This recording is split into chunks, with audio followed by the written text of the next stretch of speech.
アラスカ、またか。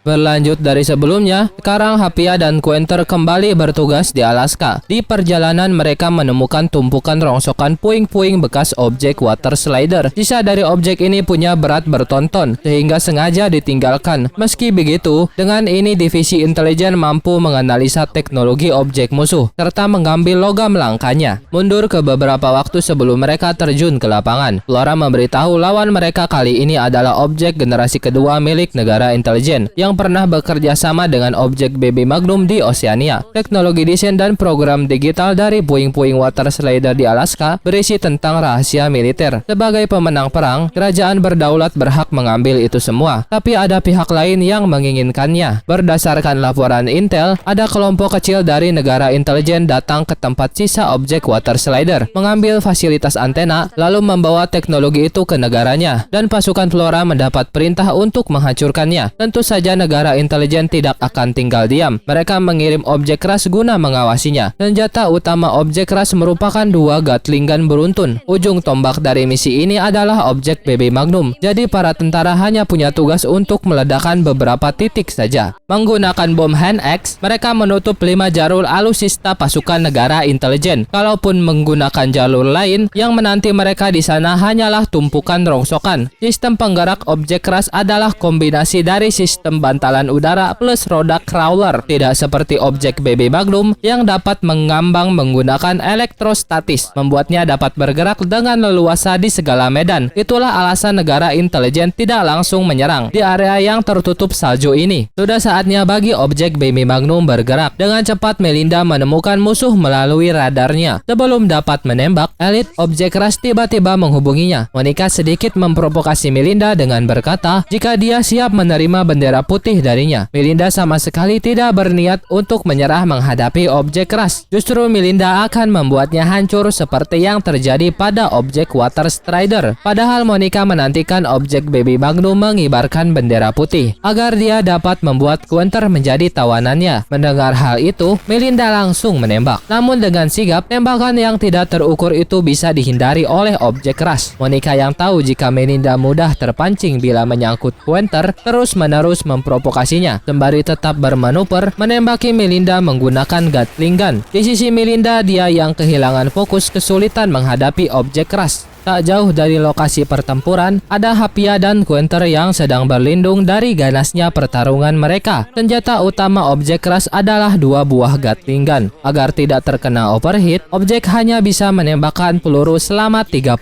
detik saja. Dengan mengganti ke senjata lainnya, dia bisa menembak terus-menerus tanpa ada jeda berhenti. Senjata utama yang di kanan hanya bisa berputar 180 derajat ke kanan. Begitu pula senjata utama di kiri yang hanya bisa berputar 180 derajat ke kiri. Oleh sebab itu objek keras terus bertarung secara memutar. Tapi sepertinya dia tidak bisa menyamai kecepatan objek kerajaan yang mampu bergerak di segala medan. Hapia menyadap sistem telekomunikasi objek sehingga dapat mendengar percakapan di antara Melinda dan Monica, di mana Monica masih memprovokasi Melinda agar menyerahkan Quenter, yang tentu ditolak mentah-mentah oleh Melinda. Seperti MC pada umumnya, Quenter tidak peka pada kedua elit yang sedang memperebutkannya, membuat Hapia berada di sampingnya menjadi gemes. Semakin lama, pertempuran semakin mendekati penghujung. Kedua objek saling menyerang dan mengenai titik vitalnya masing-masing, di mana senjata utama sebelah kiri objek keras hancur dan yang kanan sudah terkena overheat. Sedangkan objek Baby Magnum terkena serangan pada senjata utama, tepat mengenai alat penghubung. Kemungkinan terburuk objek tidak bisa menggunakan ketujuh senjata utamanya. Di situasi yang tegang ini, kedua objek secara tiba-tiba mundur dari tempat pertempuran untuk kembali ke pit stop memperbaiki senjata utama mereka. Perlu diingat, yang bisa menembus pertahanan baja objek adalah senjata utama itu sendiri. Sebab kedua objek mendapat kerusakan pada senjata utama mereka, siapapun yang memperbaiki kerusakan dan kembali ke medan pertempuran, maka dialah pemenangnya. Tapi pasukan musuh akan terjebak dalam labirin buatan Quenter dan Hapia, memberikan keuntungan bagi pasukan perbaikan kerajaan yang akan memperbaiki objek Baby Magnum terlebih dahulu. Tapi Flora memberitahu kalau ternyata objek keras tidak pergi ke markas untuk melakukan perbaikan. Dia menghubungi pasukan perbaikan lain untuk segera datang ke tempatnya. Kalau terus seperti ini, mereka akan selesai duluan daripada objek Baby Magnum. Lebih gilanya lagi, mereka membawa spare part senjata utama objek secara manual. Menggunakan power suit dapat membuat satu orang penggunanya sanggup menopang berat ratusan kilo. Apapun yang terjadi, Quenter dan Hapia yang paling dekat dengan pasukan musuh harus mencegah perbaikan objeknya. Hapia berkata, jika rencana ini terlalu berbahaya, mereka harus melawan pengguna power suit, ditambah objek keras memiliki ratusan senjata dari kecil sampai besar di segala arah. Flora juga tahu akan hal itu, tapi dia tidak punya pilihan lain. Sampai kerusakan objek Baby Magnum selesai diperbaiki, masalah ini akan diserahkan pada mereka berdua. Mau tidak mau, mereka harus memikirkan cara menghadapi pasukan negara intelijen. Kalau tidak, pasukan kerajaan akan diserang duluan. Quenter mengambil bagian utama dari plasma kanon objek water slider, berfungsi untuk memfokuskan energi elektromagnetik yang sangat kuat. Quenter ingin memanjat objek menggunakan alat ini. Flora telah mengirim rute yang akan dilewati pasukan negara intelijen. 2 km dari sana, ada reruntuhan yang bisa mereka gunakan untuk mendekati objek keras, memberikan kesempatan bagi Quenter memanjat objek tersebut. Di tempat lain, Monica sebentar lagi sampai ke titik berkumpul. Dia meminta pasukan perbaikan untuk merakit dulu senjata utama objek. Selagi Monica menuju ke sana, dalam perjalanannya Hapia melancarkan rencana menggunakan roket pintar agar sub-weapon objek jadi berfokus pada roketnya, bersamaan dengan Quenter yang melompat menuju objek keras. Di waktu yang terbatas ini, Quenter secara perlahan tapi pasti mendaki objek keras. Menggunakan alat buatannya bersiap naik lebih tinggi.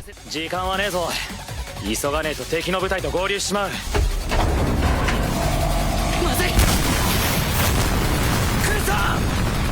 おい、変身しろ、クエンさん。 Ternyata meski Quenter tidak terdeteksi kamera infrared atau sensor magnetik, objek keras dapat mendeteksi transmisi radio asing yang berada di dekatnya. Dengan tembakan barusan, Monica yakin gangguan yang berada di dekatnya sudah menghilang. Sampailah objek keras di titik pertemuan. Monica meminta pasukan agar secepatnya melakukan perbaikan dan pengecekan pada sensor alpha melalui echo yang ada sedikit perubahan di antaranya. Tapi ketua perbaikan tidak bisa melakukan pengecekan itu karena sedang melakukan pemasangan pada senjata utamanya. Oleh sebab ini, Monica sendiri yang akan keluar melakukan pengecekan. Ketika jalan terbuka, disitulah kesempatan berada. Quenter lompat dan berhasil masuk ke dalam objek keras milik negara intelijen. Quenter bisa selamat karena berlindung di dekat sensor delicate yang didesain tahan dari suara bising. Menggunakan hand axe, Quenter menutupi bagian sensornya guna memancing Monica keluar di saat para pasukan perbaikan sibuk memasang senjata utamanya. Dengan sangat sopan, Quenter berkata agar diam dan menuruti perkataannya. Monica menjawab pernyataan Quenter sembari melirik ke arahnya. Seketika itu pula membuat Quenter sangat terkejut mengetahui bahwa sang idol terkenal yang mempunyai paras bombastis dan fantastis ternyata hanya kebohongan belaka. Kenyataannya dia merupakan gadis imut dan mungil, membuat Quenter kecewa sampai meneteskan air mata. Kejadian ini membuat Monica merasa tersinggung. Dia memang menggunakan teknologi full 3D CG untuk membuat avatar idol idealnya. Meski ditutupi kepalsuan itu, Monica tetaplah idol yang sangat suka menari dan menyanyi. Dengan perasaan campur aduk, Quenter menyuruh Monica menutup semua pintu masuk dan memintanya agar tidak menggerakkan objek keras sama sekali sampai objek Baby Magnum selesai melakukan perbaikan. Tapi Monica memperingati jika dia tidak mengendalikannya, objek ini akan mengamuk tanpa henti. Tepat setelah melepas kemudi, tiba-tiba objek keras melaju dengan sendirinya, membuat Quenter terdorong cukup keras ke belakang. Pasukan negara intelijen kebingungan, beranggapan Monica sedang menuju ke tempat musuh berada, yang padahal objek belum selesai diperbaiki. Monica menimpali. Hal ini justru dilakukan untuk menghindari kekalahan mereka, dengan membiarkan strategi AI Juliet mengendalikan objek keras sepenuhnya, di mana memberikan hak penuh pada AI memiliki bahayanya tersendiri. Tapi Monica telah mengatur AI Juliet agar menyerang musuh musuh yang berada dalam radius 50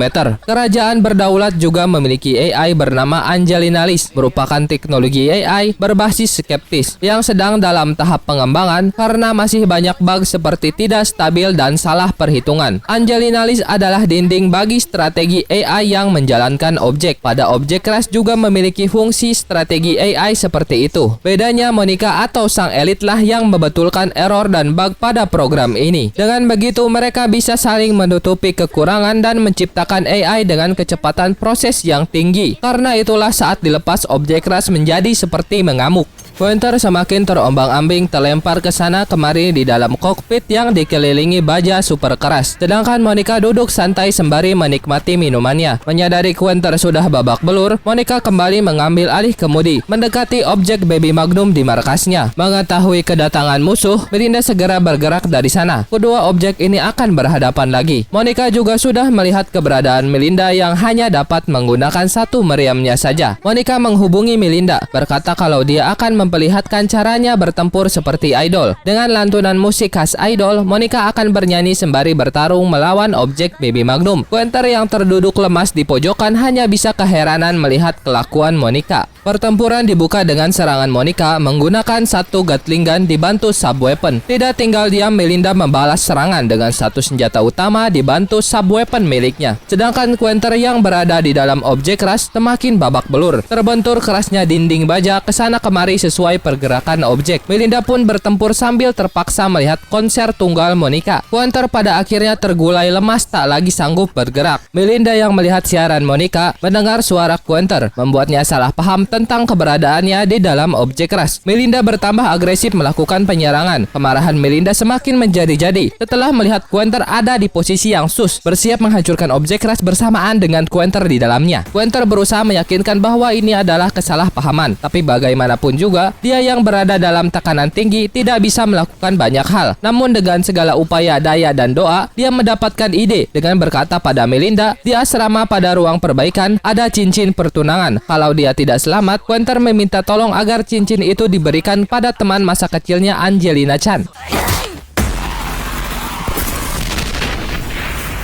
Kemarahan Melinda sudah tidak lagi dapat terbendung. Alih-alih menenangkannya, Quenter malah berkata jika kenalannya si Julia kecil dari luar negeri memiliki ketenangan seperti AI. Sebelum bisa menyelesaikan perkataannya, Monica tiba-tiba bermanuver tajam, menghentikan pembicaraan yang menurutnya terdengar mencurigakan. Tak menyerah sampai di situ, Quenter berteriak, sekaranglah saatnya bagi baby Magnum untuk bergerak. Meski masih agak marah, Melinda mengikuti arahan Quenter, bermanuver ke kanan lalu melakukan belokan tajam ke kiri, bersamaan dengan tembakan senjata utama ke arah objek keras, ditambah serangan subweapon killer squall ke arah rongsokan water strider yang dapat melelehkannya menjadi penghambat bagi objek lawan. Namun objek keras dengan mudah dapat melewati itu semua. Dengan percaya diri yang tinggi, Monica yakin menang meski mereka sudah mengetahui strateginya. Sekarang pergerakan objek baby Magnum menurun drastis. Mengetahui kesempatan ini, Monica tanpa henti menyerang dengan semua senjata yang ia miliki. Tembakan demi tembakan diluncurkan, yang pada akhirnya senjata utama objek baby Magnum mendapat kerusakan. Tak berhenti sampai di sana, Monica semakin gencar menyerang, menembak dari segala sisi mengintari objek baby Magnum yang tak lagi bergerak. Monica tertawa senang sebab tinggal satu serangan lagi untuk mengakhiri baby Magnum. Mendadak objek keras berguncang keras hingga sampai guncangan berhenti bersamaan dengan terhentinya mesin objek. Monica sangat terkejut mendapati objek kebanggaannya berhenti bergerak. Dia sangat marah dan kesal, tidak tahu penyebab objek keras tiba-tiba berhenti berfungsi. Monica mengerti situasinya. Jika AI Juliet telah terlalu banyak mempelajari hal yang tidak perlu selama pertarungan ini, menyebabkan error, bug, dan perintah yang bertentangan. Tapi seharusnya masih bisa Monica perbaiki. Quenter menjawab pertanyaannya. Itu bisa terjadi karena sistem AI memperhitungkan ulang resikonya. AI Juliet melakukan perubahan di situasi yang tidak diketahui oleh Monica. Dia memperhitungkan ulang agar tidak terkena jebakan lawan. Objek keras berhenti sebab AI Juliet sedang berpikir meski rodanya masih berputar bergetar dengan keras dan cepat. Pesan yang Quenter sampaikan tadi bukanlah untuk Melinda. Dia tidak memiliki teman masa kecil bernama Angelina. Itu adalah sandi untuk melaporkan pertempuran ini ke database kerajaan berdaulat, dan sebutan si Julia kecil merupakan sebutan untuk AI Juliet. Karena Monica terlalu fokus terhadap pertempurannya, dia jadi tidak memperhatikan Quenter yang sedari tadi ternyata telah mengirim sinyal radio ke prajurit di luar. Sebelumnya, di tempat lain, Hapia sedang berlari menuju puing-puing objek Water Strider. Dia menyadari pesan tersembunyi Quenter dari siaran radio objek antara Monica dan Melinda yang memintanya untuk membuat gangguan sistem target infrared menggunakan rongsokan objek agar AI Juliet mengira kalau senjata utama objek Water Strider sedang membidiknya dan memperhitungkan betapa bahayanya serangan itu. Sebab Monica telah memprogram AI Juliet hanya menargetkan lawan yang berjarak 50 meter di depannya. Dalam kebingungan, AI Juliet terus berpikir dan tidak bisa menemukan jalan keluarnya, sehingga menghasilkan banyak bug, error, dan perintah yang bertentangan di balik layar. Monica mengakui AI Juliet sudah tidak bisa berfungsi lagi, tapi masih ada dirinya yang akan mengendalikan objek keras. Monica jadi semakin ingin Quenter berada di pihak negara intelijen, namun Quenter menghentikan tindakan sia-sia Monica yang ingin mengoperasikan objek keras sepenuhnya. Dia memberikan isyarat untuk diam dan memberitahu kalau ada bom di belakang tempat duduk Monica, memintanya untuk menutup komunikasi. Setelah dimatikan, Monica melihat memang ada bom yang terletak di belakang tempat duduknya. Objek adalah monster yang tidak bisa ditembus menggunakan nuklir sekalipun. Ini adalah sistem keamanan kalau suatu saat elitnya berkhianat, yang sekarang sistem itu sudah aktif. Meski Monica tidak berkhianat, tapi komandannya di markas telah memutuskan Monica sudah berkhianat setelah melihat objek keras yang tidak bisa bergerak lagi. Monica tidak percaya elit berpengalaman sepertinya akan dibuang begitu saja. Tapi menurut Quenter, yang terpenting bagi negeri intelijen bukan objek keras atau elitnya, melainkan data strategi AI Juliet. Mendengar hal ini membuat Monica terpelatuk, lalu menghajar Quenter berulang kali. Dia menyalahkan Quenter atas semua yang terjadi padanya. Tinggal beberapa menit lagi sampai bom meledak. Quenter menanyakan di mana sistem ejeknya berada. Setelah diperiksa, sesuai dugaan Quenter, bomnya akan aktif saat elit menggunakan sistem ejeknya. Bagi Quenter, hal ini mudah diatasi, tapi hanya Monica yang bisa pergi menggunakan sistem peluncuran ini. Meninggalkan Quenter di dalam objek. Melihat Monica yang khawatir padanya, Quenter berkata, jika dalam peperangan tidak ada belas kasihan, baginya ini adalah kesempatan untuk mendapatkan informasi dari objek lawan. Jadi cuma kali ini saja. Di pertemuan selanjutnya, mereka akan kembali menjadi musuh. Namun Monica merasa heran, kenapa Quenter mau menyelamatkan dirinya seorang elit lawan yang bisa menjadi tawanan berharga. Quenter hanya merasa ini dilakukannya karena lagu yang dinyanyikan Monica tadi bagus sekali, dan meminta Monica untuk merahasiakan hal ini dari Melinda. Kalau kerajaan berdaulat tahu dia membiarkan elit musuh kabur, Quenter bisa dihukum berat. Monica menerima permintaannya. Tepat sebelum diluncurkan keluar, Monica berkata, lain kali dirinya akan bernyanyi khusus untuk Quenter seorang.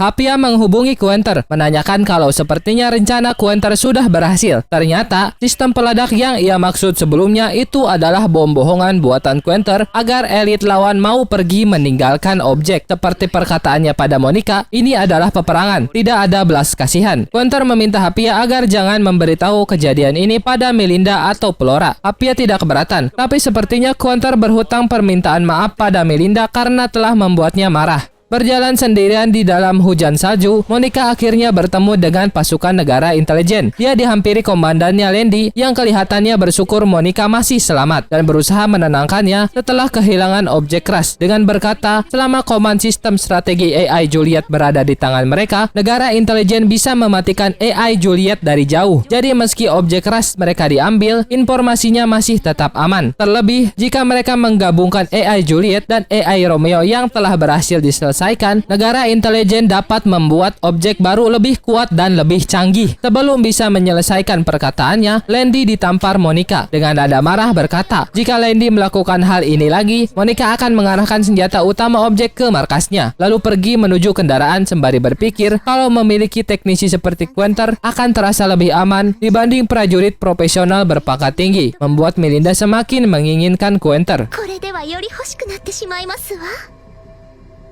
クエンサーパーボタージュ